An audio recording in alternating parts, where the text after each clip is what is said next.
This means we welcome Yuka Roya here to the studio. Yuka, good evening to you, as always. Mark. Pleasure to see you. Global oil prices have come down from a spike on a Monday, even as Gulf nations continue to warn about the impact of supply disruption. Yeah, on Monday, Mark, we saw that the price of crude shooting up to $120 a barrel. That's roughly double their level at the start of the year.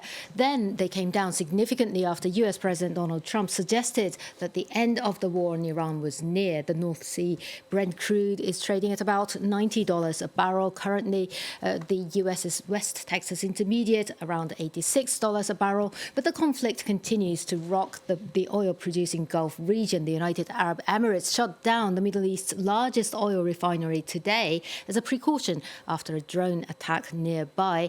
The CEO of Saudi Arabia's state oil company Aramco warned of catastrophic consequences if traffic through the Strait of Hormuz wasn't restored soon. He also said that the company was working to boost exports at its port in the Red Sea using its east-west pipeline, which has a capacity of up to 7 million barrels a day.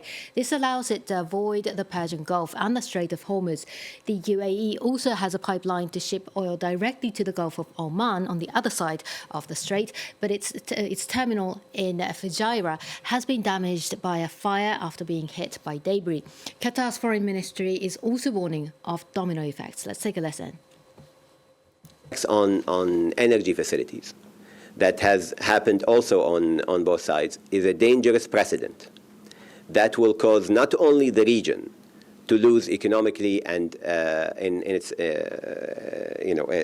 in our business models here in the region, but it will cause repercussions throughout the world. Meanwhile, member states of the International Energy Agency held crisis talks today to assess the security of oil supply and the potential release of emergency oil reserves. G7 energy ministers also met in Paris today. Amid market volatility, the US Energy Secretary claimed that the American military had successfully escorted a tanker through the Strait of Hormuz. Yeah. Turned out it wasn't true? It wasn't true. Apparently, Secretary Chris Wright posted this on social media, saying US military vessels had successfully escorted an oil tanker through the waterway. The Trump administration and the president himself have said that they're planning to do so, but there's no evidence so far of such action. Wright deleted his post without giving any explanation, and the White House later denied the claim. Let's take a listen. I was made aware of this post. I haven't had a chance to talk to the Energy Secretary about it directly. However, I know the post was taken down pretty quickly, and I can confirm that the U.S. Navy has not escorted a tanker or a vessel at this time, though, of course, that's an option the president has said he will absolutely utilize if and when necessary at the appropriate time. Caroline, leave it there, the White House press secretary. With the war in Iran testing Europe's energy security, the EU's chief says it was a mistake to turn away from nuclear power. Yeah, nuclear power is coming up, is becoming a hot topic now. Europe, remember, was plunged into a severe energy crisis back in 2022 after Russia cut off most of its gas supply in the wake of its full-scale invasion of Ukraine. That was a wake-up call, but the current war in Iran has exposed how vulnerable the EU and the rest of the world still are to fossil fuel supply disruption.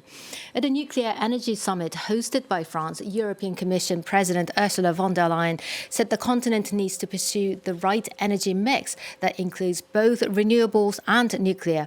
Unlike France, that's been doubling down on atomic energy, von der Leyen's native Germany decided to phase out nuclear power plants after the 2011 Fukushima disaster in Japan, announcing a plan to provide a €200 million guarantee for private investments in nuclear technologies. She openly criticized that political decision. While in 1990, 1/3 of Europe's electricity came from nuclear, today it's only close to 15%. This reduction in the share of nuclear was a choice. And in hindsight, it was a strategic mistake for Europe to turn its back on a reliable, affordable source of low-emission power. Ursula von der Leyen there.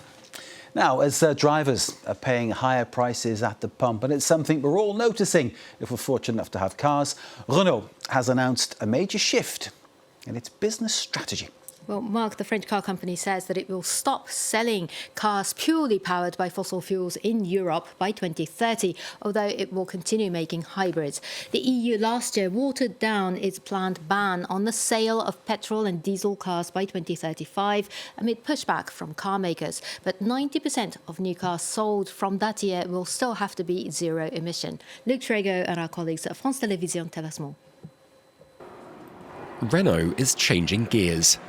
The French car maker wants to stop making purely petrol and diesel combustion engine-based cars by 2030.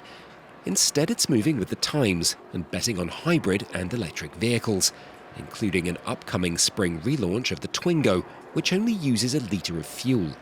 But will it all convince drivers? Given the current situation, it's a daring move. Look at the cost of fossil fuels. Let's go for electricity instead. I'm from an older generation, and I think internal combustion is more reliable. This car dealer thinks Renault's making the right decision, even while fossil fuel vehicles make up 40% of the manufacturer's European sales. But he also thinks the future's electric, and that hybrids will gain further traction. I think Renault is heading the way that it's been told to go by Europe, and that means that there's no alternative. All electric vehicles, though, have yet to go fully mainstream, with current prices putting the brakes on popularity. The new Renault 4 Electric, for example, starts at over €26,000.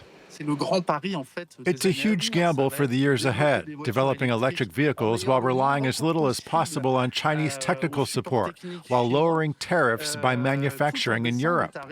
There are some seriously difficult calculations to make and a really difficult challenge for our manufacturers.